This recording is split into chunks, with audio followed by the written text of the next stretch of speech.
Welcome viewers. இன்னைக்கு பார்க்க போகிற டாபிக் கமெண்ட் செக்ஷனில் கார்த்திக் அவங்க கேட்டிருந்தாங்க, ஐஸ் எப்படி ஹெல்த்தியாக வச்சுக்கிறது, ஏற்கனவே ஐ பவர் வந்திருந்தா அதை நம்மளால் நார்மலாக கொண்டு வர முடியுமான்னு சொல்லி கேட்டிருந்தாங்க. இதை பற்றி தான் இப்போ நம்ம இந்த வீடியோவில் பார்க்க போகிறோம். கண்களை ஆரோக்கியமாக வச்சுக்கிறதுக்கு ஒரு 8 சிம்பிளான வேஸ் இருக்குது. இந்த சிம்பிள் வேஸை ஃபாலோ பண்ணி கண்டிப்பாக நம்மளோட கண்ணை நம்ம ஆரோக்கியமாக வச்சுக்கலாம். So first food. ஸோ நம்ம சாப்பிட்ற சாப்பாடு தான் நம்ம கண்களை எப்போவுமே ஆரோக்கியமாக பார்த்துக்குது. அதனால நான் இப்போ சொல்ல போகிற இந்த 5 சாப்பாடை கண்டிப்பாக சாப்பிட்ணும். Spinach, sweet potato, nuts, fish, egg. So இந்த 5 ஃபுட்டை கண்டிப்பாக சாப்பிட்டோம் அப்படின்னா நம்மளோட கண்கள் எப்போவுமே ஆரோக்கியமாக இருக்கும். ஸோ 2ஆவதாக பார்க்க போகிற விஷயம், சன்கிளாஸ் யூஸ் பண்ணணும். கண்டிப்பாக சன்கிளாஸ் நம்ம அதிகமான ஒரு வெயிலில் இருக்க போகிறோம்னா யூஸ் பண்ணி தான் ஆகணும். எதனாலன்னா அதிகமான வெயில், அந்த சூரிய ஒளி நம்மளோட கண்ணை பாதிக்கும். வயசாகும்போது கேட்டராக்ட் வர்றதுக்கு நிறையவே சான்ஸ் இருக்குது. இப்போது குழந்தைங்களை வெளியே கூட்டிகிட்டு போகிறோன்னா கண்டிப்பாக அவங்களுக்கும் சன்கிளாஸ் போட்டு விடணும். ஏன்னா நம்ம கண்களை விட அவங்களோட கண்கள் ரொம்ப சென்சிட்டிவாக இருக்கும். ஸோ இந்த அதிக அளவு சூரிய கதிர்வீச்சு அவங்களோட கண்களில் படும்போது அவங்க கண்ணை அது ரொம்ப பாதிக்கும். அதனால அவங்களோட கண்களுக்கும் நம்ம சன்கிளாஸ் கண்டிப்பாக போட்டு விடணும். ஸோ 3ஆவதாக பார்க்க போகிற விஷயம், 20 நிமிஷம் கண்ணுக்கு கண்டிப்பாக நம்ம பிரேக் கொடுக்கணும். எப்போல்லாம் இந்த 20 நிமிஷம் பிரேக் கொடுக்கணும்னா, ஸோ இப்போ அதிக அளவு நம்ம ஃபோன் யூஸ் பண்ணுறோம், இல்லை டிவி பார்க்குறோம், இல்லை கம்ப்யூட்டர் ஒர்க்கில் இருக்கோம் அப்படின்னா நம்ம ஒரு 2 மணி நேரம் தொடர்ந்து டிவி பார்த்தாலோ, இல்லை ஃபோன் யூஸ் பண்ணுறோம், இல்லை கம்ப்யூட்டர் ஒர்க்கில் இருக்கோம், இப்படி ஒரு 2 மணி நேரமாக நம்ம தொடர்ந்து அந்த வேலையை பார்த்துட்டு இருக்கும்போது கண்டிப்பாக அந்த 2 மணி நேரம் கழித்து நம்ம ஒரு 20 நிமிஷமாவது நம்ம கண்களுக்கு ஓய்வு கொடுக்கணும். இதுதான் 3ஆவது விஷயம். ஸோ அடுத்து 4ஆவதாக பார்க்க போகிற விஷயம், கண் சிமிட்ட மறக்கக்கூடாது. நம்ம ரொம்ப நேரம் கம்ப்யூட்டர் ஸ்க்ரீனில் உட்காந்துருக்கும் போதோ இல்லை ஃபோன் யூஸ் பண்ணும் போதோ கண் சிமிட்டவே மறந்துடுவோம். அப்படி இல்லாமல் நம்ம கண் சிமிட்டிகிட்டே இருக்கணும். ஸோ எதனால நம்ம இப்படி கண் சிமிட்டணும் அப்படின்னா, நம்ம கண் சிமிட்டும் போது தான் நீர் சுரப்பியிலேருந்து கொஞ்சம் தண்ணி நம்ம கண்களை ட்ரை ஆகாமல் ஈரப்பதமாக வச்சுருக்கோம். அதனால தான் கண் சிமிட்ட சொல்கிறேன். ஸோ அடுத்து 5ஆவதாக பார்க்க போகிற விஷயம், ஸ்மோக்கிங் ஹேபிட் இருந்தால் அதை கண்டிப்பாக இப்போவே அவங்க ஸ்டாப் பண்ணி ஆகணும். ஏன்னா அது அவங்களோட அந்த பார்வை போகிற நரம்பை ரொம்ப பாதிக்கும். அதனால அவங்களுக்கு பிளைண்ட்னஸ் வர்றதுக்கு கூட நிறையவே சான்ஸ் இருக்குது. ஸோ ஸ்மோக் பண்ணுறவங்களுக்கு சீக்கிரமாகவே கண் பார்வை போயிடும். அதனால அவங்க இப்போவே ஸ்மோக்கிங் ஹேபிட்டை கண்டிப்பாக ஸ்டாப் பண்ணி ஆகணும். ஸோ அடுத்து 6ஆவதாக பார்க்க போகிற விஷயம், ஸோ 6ஆவதாக பார்க்க போகிறது, நம்ம ஃபேஸ் வாஷ் பண்ணுவோம். ஸோ அப்படி ஃபேஸ் வாஷ் பண்ணுறதுனால நம்ம ஃபேஸ்க்கு மட்டும் நல்லதில்லை, நம்ம கண்களுக்கும் தான் நல்லது. அந்த தண்ணி நம்ம கண்களில் படும்போது நம்ம கண்ணும் கொஞ்சம் ஃப்ரெஷ் ஆயிரும்.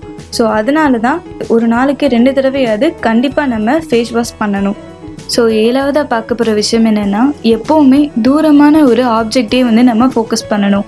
ஸோ இப்படி நம்ம தூரமாக பார்க்க ஆரம்பித்தோம் அப்படின்னா நம்மளோட கண்ணுக்கு கொடுக்குற வேலை சுமை கொஞ்சம் குறையும். அதனால தான் கிட்ட இருக்க திங்ஸை அதிக நேரம் பார்க்குறத தவிர்த்துட்டு இப்படி தூரமாக இருக்கிற திங்ஸை பார்க்க ஆரம்பித்தோன்னா நம்மளோட கண் எப்போவுமே ஆரோக்கியமாக இருக்கும்.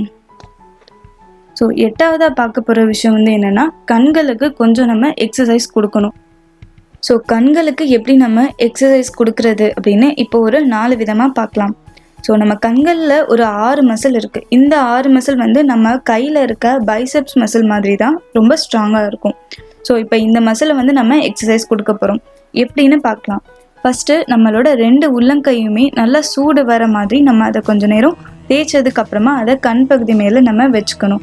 ஸோ மூக்கை கண்டிப்பாக நம்ம கவர் பண்ணவே கூடாது. வெறும் கண்களை மட்டும்தான் நம்ம கவர் பண்ணியிருக்கணும். எந்த ஒரு வெளிச்சமும் அந்த கைக்குள்ளே போகாத மாதிரி நம்ம அதை கம்ப்ளீட்டாக நம்ம கண்ணை கவர் பண்ணி ஒரு 20 செகண்ட்லேருந்து ஒரு 1 நிமிஷம் வரைமாச்சு இந்த மாதிரி நம்ம பண்ணணும். ஸோ 2ஆவதாக நம்ம என்ன பண்ணோம் அப்படின்னா, ஒரு இடத்துல உட்காந்ததுக்கு அப்புறமா நம்மளோட கண்ணை நல்லா உருட்டிக்கிட்டே இருக்கணும். ஸோ இப்படி ஒரு 5 தடவை நம்ம பண்ணணும்.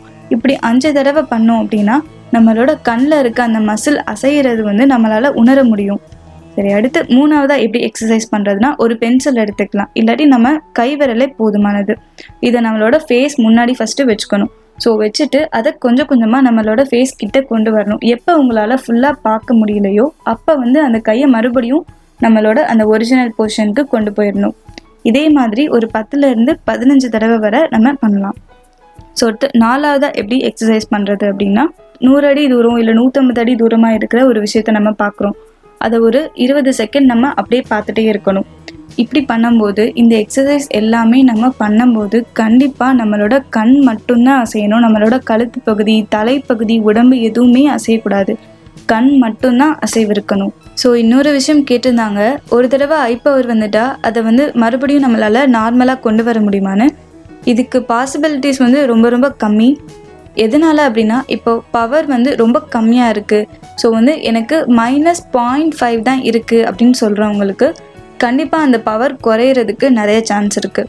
ஆனால் இப்போது ஒரு அதிகமான பவர் இருக்கவங்களுக்கு, ஸோ இப்போ -4 இருக்குது அப்படின்னா, நான் சொன்ன இப்போது இந்த ஃபுட்டு இதெல்லாம் ரெகுலராக சாப்பிட்றாங்க, ஸோ அப்புறம் இந்த ஐ எக்ஸசைஸ்லாம் இப்போ ரெகுலராக பண்ண ஆரம்பித்தாங்கன்னா இதுலேருந்து கொஞ்சம் குறையும். ஸோ -3 வேணால் குறையும். ஆனால் ஃபுல்லாமே அவங்களோட கண் பார்வை நம்மளால் சரி பண்ண முடியாது. ஸோ இந்த ஐ பவர் இன்னும் இன்க்ரீஸ் ஆகாமல் இருக்கும் இப்போ இந்த சிம்பிள் வேஸ் எல்லாம் ஃபாலோ பண்ணாங்கன்னா. ஸோ கம்ப்ளீட்டாக அவங்களோட கண் பார்வை நம்மளால் சரி பண்ண முடியுமான்னு கேட்டால் இதுக்கு பாசிபிலிட்டிஸ் ரொம்ப கம்மி தான். நன்றி, வணக்கம். ஸோ இந்த வீடியோ பிடிச்சிருந்தா லைக் பண்ணுங்கள், ஷேர் பண்ணுங்கள், கமெண்ட் பண்ணுங்கள். ஸோ மறக்காமல் மெடிக்கலுக்கு சப்ஸ்கிரைப் பண்ணுங்கள்.